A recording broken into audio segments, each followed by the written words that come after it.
지금 우리나라에서 성소수자들이 목소리를 내기 시작한 지가 벌써 한 20년 이상이 되어 간다고 합니다. 퀴어 축제라고 다들 아시잖아요. 퀴어 축제만 해도 벌써 한 역사가 20년 정도 되었다고 하니까 우리 사회에서 이제 이분들의 목소리가 굉장히 정치적으로 크게 들리기 시작하는 것이죠. 국회에서는 더불어민주당과 정의당에서 당의 강령으로 차별금지법 제정을 약속하고 있습니다. 그래서 이런 동성 간의 어떤 성행위라든지 또는 다른 어떤 성소수자들의 라이프 스타일들을 단순히 그냥 묵인하고 용인하는 정도가 아니라 법과 제도를 통해서 보호하고 육성하고 조장하려고 하는 그런 시도를 지금 하고 있습니다. 그리고 거기에 대해서 어떤 윤리적 판단을 하지 못하게 하는 그런 시도를 하고 있습니다. 여러분 도덕이라는 것에 대해서 어떻게 생각하시는지 모르겠는데 도덕은 단순히 어떤 특정 종교의 삶의 기준이 아닙니다. 도덕은 한 사회 구성원들이 역사와 전통과 문화와 관습을 통해서 우리 사회가 어떻게 하면 가장 건강하고 또 행복하게 사회 구성원들이 살아갈 수 있을 것인가에 대해서 좀 바람직한 방향에 대한 합의를 이룬 것입니다. 그러면 이 동성애 내지는 성소수자들의 이 문제에 대해서도 우리가 공개적으로 이들의 어떤 뭐 실상이나 이런 것들 다 펼쳐놓고 과연 이것이 우리가 사회적으로 도덕적으로 용인할 만한 것인가를 이야기를 해야 되겠죠. 그런 면에서 동성 결혼까지 합법화된 미국의 경우는 우리에게 시사하는 바가 매우 클 것 같습니다. 지금부터 미국의 동성 결혼 합법화 과정을 이제 케이스를 가지고 하나씩 제가 좀 설명을 해드리도록 하겠습니다. 이 책 보시면 다 자세히 나와 있는데요. 오늘은 그냥 핵심만 그냥 한 줄 요약 이런 식으로 여러분들한테 이제 말씀을 드리고 넘어가도록 하겠습니다. 자, 첫 번째 케이스 PPT에서 사진이 보이시는지 모르겠는데 1967년에 있었던 Loving vs. Virginia라는 사건입니다. 이 앞에 Loving이라는 사람은 사람 이름이에요. Loving 씨. Loving 씨 대 V는 뭐뭐 대 이런 거죠. 버지니아 주입니다. 그 버지니아 주 정부와 Loving이라는 이 개인이 싸움이 붙은 거죠. 여러분 1960년대 미국, 우리나라는 1960년대 굉장히 가난하고 뭐 먹고 사는 문제를 해결하지 못해서 아주 힘든 때였는데 미국은 그때 한참 이 인권 이슈가 굉장히 활발하게 제기되던 때였습니다. 여러분이 마틴 루터킹 목사님 아시겠지만 1965년도에 아마 그 Civil Rights Act라고 그래갖고 미국의 인권법, 시민의 인권, 기본권을 보장해주는 그런 법이 이제 통과되기도 했고 흑인들의 인권을 굉장히 강화하는 그런 일들이 생겨났었습니다. 오늘날에도 흑백 갈등 계속 있지만 1960년대가 아주 핫했던 그런 시기였죠. 흑인 인권 운동사에 있어서. 그런 당시에도 불구하고 버지니아주를 포함해서 미국의 16개 주 정도에서는 흑인하고 백인 간의 결혼을 금지하고 있었습니다. 1967년도면 상당히 오래되지 않은 시간 같지만 흑인과 백인이 결혼을 할 수 없는 주가 16개나 되었고 결혼을 하면은 형법으로 처벌을 받게 되어 있었어요. 근데 이 러빙이라는 백인 남성이 밀드레드 제터라는 이 사진에 보이는 흑인 여성을 사랑했던 겁니다. 그래서 이제 결혼을 했으니 버지니아주에서 살 수가 없는 거죠. 결혼을 이렇게 다른 데서 한 거죠. 법에 걸리지 않는 다른 주에서 결혼을 하고 나 버지니아주에서 고향에 돌아서 살고 싶다. 이렇게 했더니 버지니아주가 추방 명령을 내리고 안 된다 이렇게 한 거죠. 그래서 이분이 끝까지 연방 대법원에 가서 이제 소송을 제기해서 결국 승소를 했습니다. 연방 대법원에서는 이 사건의 핵심을 결혼을 내가 좋아하는 사람과 나의 자유로운 선택으로 할 수 있냐 없냐 이게 핵심이었어요. 어떤 사람이 흑인이라고 또는 백인이라고 내가 좋아하는데 결혼을 못하게 하는 게 이게 말이 되냐? 이거는 인간의 행복 추구권, 가장 기본적인 인권을 침해하는 거다. 이렇게 해가지고 결혼, 인간을 가장 행복하게 만드는 그 결혼에 있어서 어떤 선택의 자유, 내가 원하고 내가 선택한 사람과 결혼할 수 있는 자유, 쌍방간 합의하면 오케이. 뭐 이런 그 법리를 이 소송을 통해서 이제 확립을 하게 된 것입니다. 참 좋은 판결이죠. 좋은 판결인데 이 사건 이후로 미국에서 벌어지는 모든 동성 결혼 합법화 소송에서 이 동성애자들이 이 사건을 가지고 와서 결혼 내가 원하는 사람하고 내 마음대로 하겠다는데 왜 국가가 나서서 하라 마라 못한다 이렇게 말을 하는가. 내가 선택한 파트너와 나는 행복을 추구할 권리가 있다. 이런 것을 주장하는데 아주 잘 쓰인 그런 사건입니다. 문제는 이 동성애자들이 주장하는 것은 성적 지향, 그러니까 내가 동성을 더 사랑하고 이성에 관심이 없는 이런 성적 지향 때문에 난 동성 결혼을 원한다. 그러니까 성적 지향을 갖고 차별하지 말아라 이렇게 이야기하는데 이 성적 지향이 과연 인종처럼 정말 절대로 바꿀 수 없는 거잖아요. 선천적으로 유전학적으로 그런 것과 같은 수준의 보호를 받을 만한 것이냐 하는 것 때문에 논란의 대상이 되고 있습니다.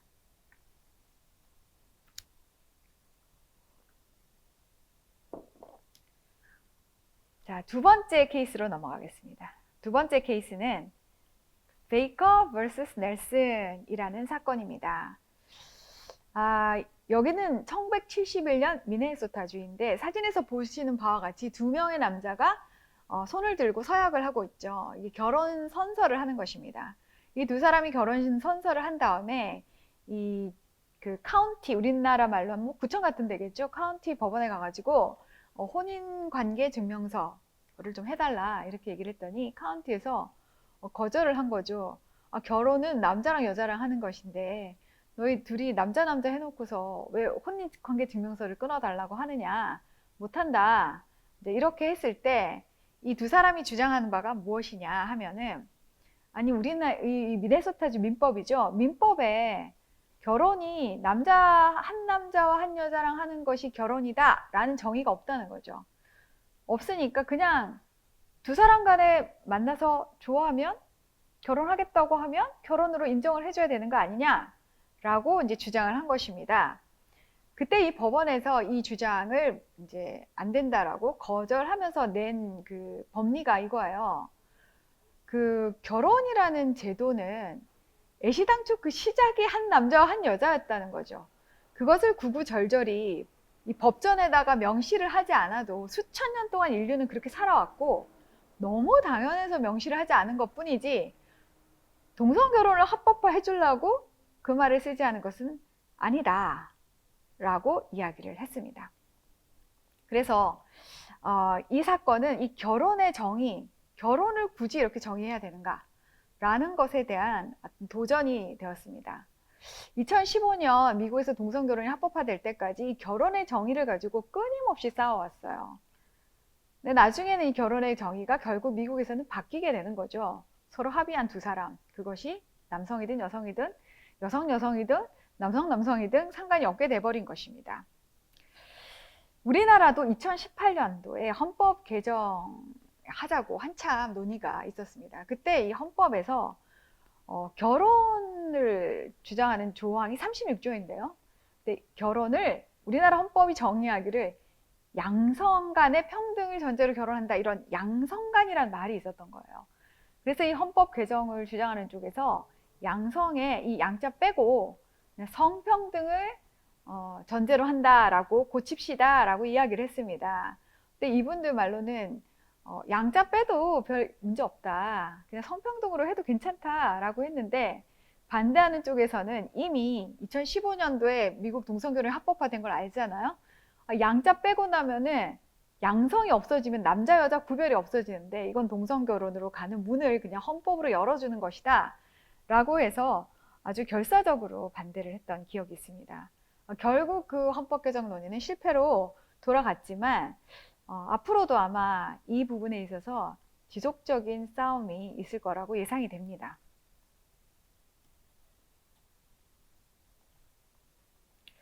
세 번째 케이스 보실까요? 세 번째 케이스는 베이커 vs 스테이트인데요. 이 스테이트는 버몬트주를 말하는 것입니다. 1999년도 사건입니다. 이 소송 역시 지금 사진에 보시면 비슷한 옷을 입은 여자, 남자 뭐 이렇게 앉아 있는 그 사진이 있을 거예요. 여러 이 동성 커플 부부들이 한꺼번에 소송을 제기했죠. 이 소송 역시 혼인관계 증명서를 내달라 이런 이야기였습니다. 근데 이때만 해도 이미 많이 이 주의 어떤 여론이라든지 법이라든지 이런 것이 동성애자들에게 굉장히 우호적으로 변하고 있는 시점이었기 때문에 법원에서 이제 해주려고 하는 마음이 있었어요.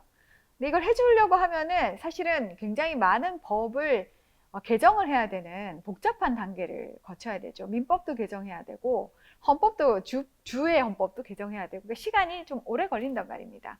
그래서 그 과정 가운데 어떤 불이익을 당하는 것을 막기 위해서 생활동반자법을 하나 그 사이에 징검다리처럼 좀 만들어줘서 이분들이 그 사이에라도 결혼으로 인정을 못 받는다 하더라도 부부간에 누릴 수 있는 모든 법적인 혜택을 다 받도록 이렇게 해준 것이죠.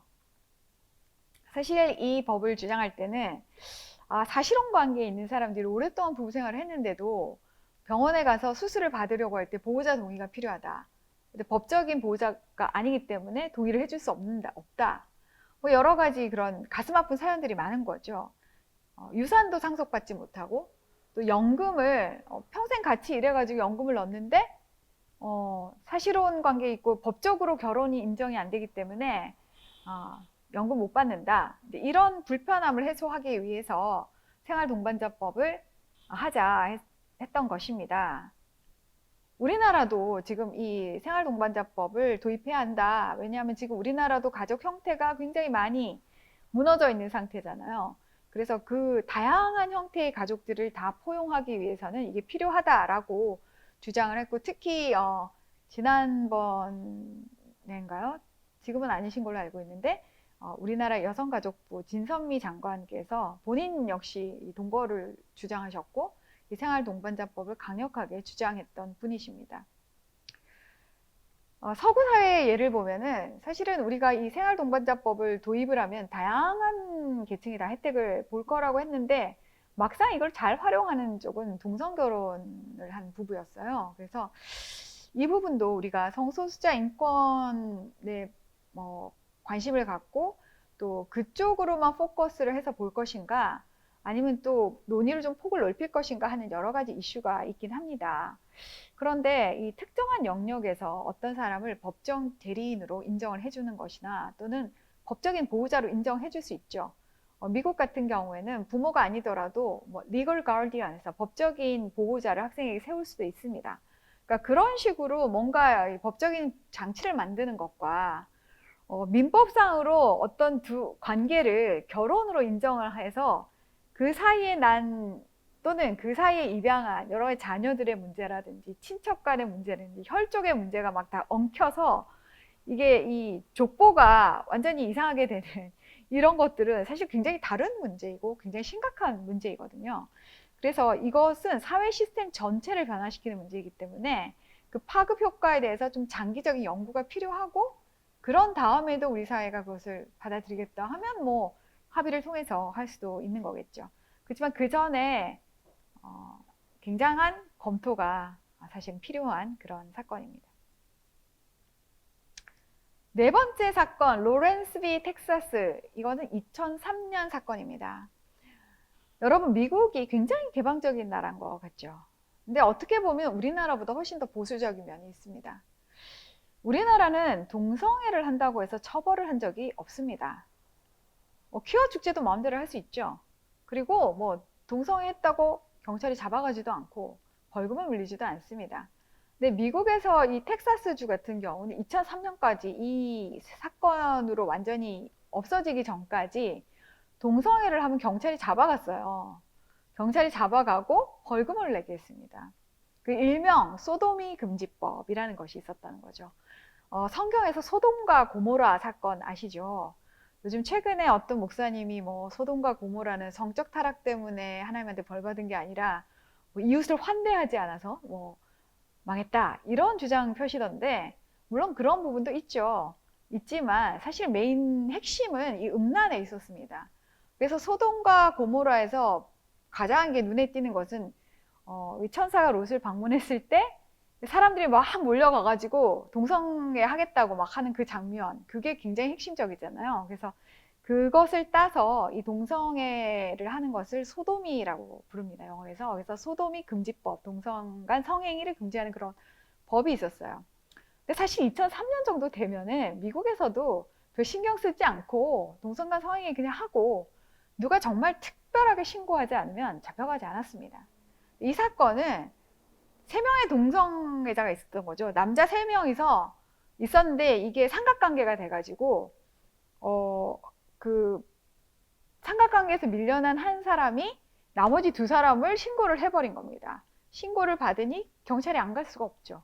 그래서 이제 이 경찰에 잡혀갔고, 사실 뭐 100불 뭐 얼마 안 되는 그런 돈 내고 그냥 풀려났어요. 이미 이 소도미법이 거의 사문화된 법이었기 때문에 풀려났지만 미국에서 이 성소수자 인권을 굉장히 강력하게 옹호하는 법률가 단체가 있습니다. 로펌이죠. 그 단체에서 이 사람들 찾아가가지고 이거 정말 좋은 케이스다. 이 케이스를 가지고 우리가 연방 대법원까지 가서 미국 전역에 있는 이 소도미 금지법, 그러니까 동성애가 범죄다라는 인식을 주는, 그 범죄라는 인식을 주는 낙인을 없애기 위해서 이 연방 대법원에서 이 법을 없애버려야 했다. 그래가지고 벌금을 좀 더 내게 만들고 뭐 이래가지고요, 연방 대법원까지 갔습니다. 그래서 이 사건을 굉장히 이슈화해서 이 사건 이후로 미국에서 거의 이제 죽은 법으로 남아있던 소도미 금지법이 다 없어져 버린 거죠. 기억하시겠죠? 많은 분들이 간통죄가 우리나라에서 한동안 굉장히 있었지 않습니까? 그러다가 이 간통죄가 폐지가 됐습니다. 그 개인, 사인 간의 어떤 애정 문제를 국가가 형법으로 처벌할 수 없다. 뭐 이런 것이 이제 간통죄를 폐지한 근거였는데요. 그 간통죄가 폐지가 되고 나니까 간통을 하시는 분들이 죄의식이 없는 겁니다. 민법상으로 손해배상은 할 수 있죠. 손해배상 해주고 뭐 위자료, 정신적으로 날 피곤하게 했으니까 뭐 위자료 청구하고 이런 걸 할 수 있지만 증명하기도 어렵고 액수도 되게 작다고 그래요.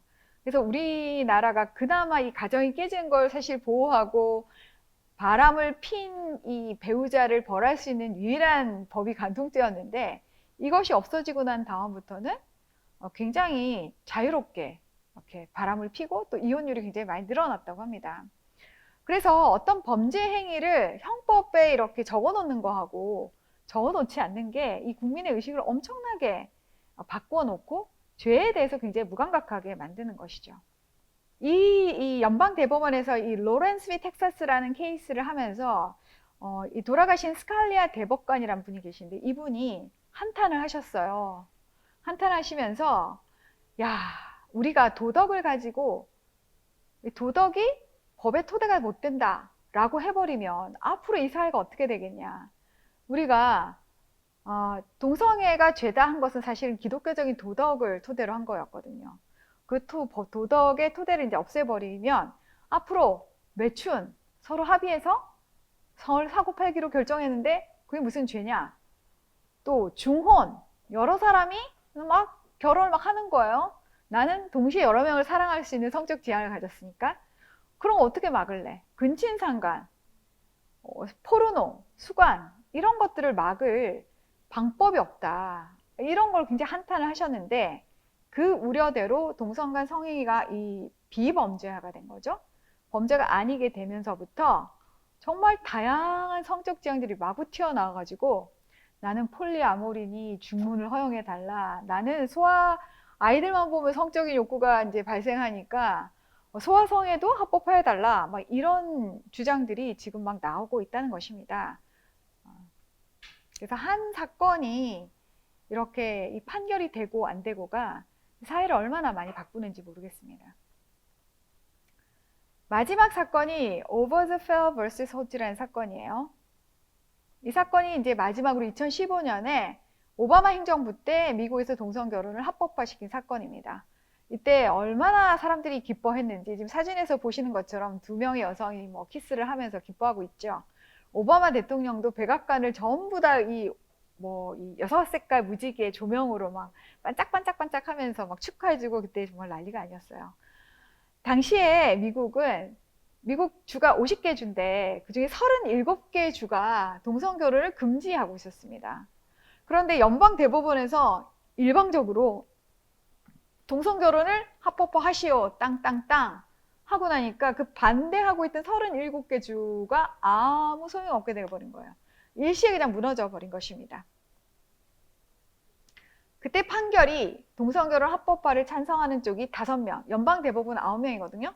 5명은 찬성하고 나머지 4명이 반대를 했는데 그 한 명의 캐스팅 보트 때문에 미국 전체가 그냥 동성결혼 합법화가 돼버린 것이죠.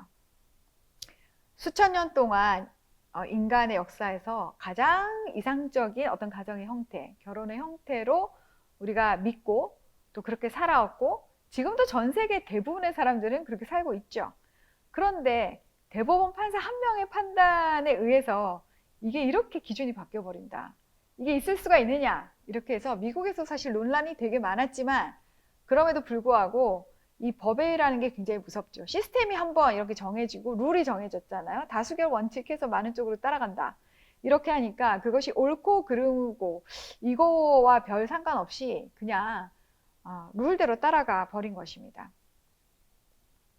이때 이 사건의 이슈는 2가지였어요. 첫 번째가 결혼이 진화하는가, 법은 진화하는가 라는 것이었습니다. 세상이 변함에 따라 결혼의 형태가 진화될 수 있고 변화될 수 있는가, 그리고 세상이 변함에 따라 법적인 토대였던 도덕도 변화되고 진화될 수 있는가 라는 것이었죠. 여러분 어떻게 생각하시는지 모르겠지만 당시 미국 연방 대법원 판사들은 진화될 수 있다, 진화론에 손을 들어준 것입니다. 이 사건이 있고 난 다음에 이것은 사법 독재다, 어떻게 9명이 모여 앉아가지고 자기네들끼리 의논해서 이게 맞다고 생각하는 것을 3억 정도 되죠, 미국 인구가. 그 3억의 이 사회 시스템을 다 바꿀 수 있냐, 문제가 되게 많았는데 그럼에도 불구하고 어떡하겠습니까? 이게 법인 것을요. 여러분 우리가 지금 대한민국도 이 싸움이 아주 치열합니다. 우리가 차별금지법이라는 것을 여러분이 이미 이제 많이 들어보셨을 텐데요. 이 연방대법원 판사들의 판결이 미국은 법이 됩니다. 판례법으로. 근데 우리나라 같은 경우는 판례를 법으로 하진 않지만 참고만 하지만 우리는 이제 법을 제정을 하죠. 미국에서는 이 동성결혼 합법화되고 난 다음에 지금 낸시 펠로시가 이끌고 있는 민주당 하원 이 사람들을 중심으로 차별금지법을 제정하려고 하고 있습니다. 이름은 다르죠. 평등법이죠. 평등법. 근데 우리나라도 차별금지법을 지금 제정하려고 하고 있습니다. 그래서 이 차별금지법이 제정이 되면 가장 문제가 되는 것은 성경을 절대적인 기준, 변하지 않는 기준이고 성경만이 진리라고 믿는 기독교인입니다. 차별금지법의 바탕은 진화론이기 때문이죠. 제가 이제 이 PPT가 넘어가면 몇몇 사건을 좀 더 설명을 해드리긴 하겠지만 지금 미국에서는 이 동성결혼 합법화 때문에 기독교인들이 당하는 피해가 굉장히 많습니다. 그래서 오히려 종교의 자유를 보호하는 그런 법, 종교의 자유를 회복하는 법, 이런 것들을 지금 주마다 막 따로 만들고 있어요. 그래서 사실은 이 애시당초 이렇게 차별금지법 같은 게 안 생기면 그런 걸 굳이 만들 필요가 없는데 생겨버리고 나니까 다시 이거를 보호하기 위한 작은 이 보호막이라도 지금 세워야 되는 참 정말 안타까운 그런 상황이 지금 벌어지고 있는 거죠, 미국에서. 오늘 강의를 들으시면서 어떤 생각을 가지셨는지 참 궁금합니다.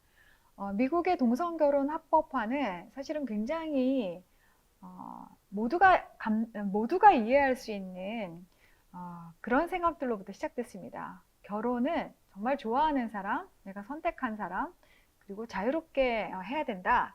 이런 생각들로부터 시작이 되었지만, 아주 좋은 의도로 시작되었지만 그 결과는 점점점 예상하지 못했던 방향으로 나아갔습니다. 특히 이 혼인관계 증명서를 끊어달라라는, 어떻게 보면 구청에서 끊어주는 작은 서류 한 장, 이 서류 한 장을 쟁취하기 위해서 수십 년간 이 동성애 그룹도 성소수자 단체들이 얼마나 애쓰고 노력했는지 저희가 보고 깜짝 놀라지 않을 수 없습니다. 여러분, 어떤 것들 하나 얻기 위해서 우리가 얼마나 이렇게 헌신하고 있는지 잘 모르겠네요. 우리가 우리 아이들을 지키기 위해서, 우리가 생각하는 그 올바른 방향으로 나아가기 위해서 작은 것 하나도 놓치지 않고 세밀하게 신경 쓰면서 한 걸음 한 걸음 나아가야 되지 않을까? 오히려 저는 이 성소수자 인권 운동을 하시는 분들로부터 우리가 배워야 할 점인 것 같습니다. 다음 시간에 소송전 이후에 여러 가지 사회 변화에 대해서 제가 또 말씀드리도록 하겠습니다. 경청해 주셔서 감사합니다.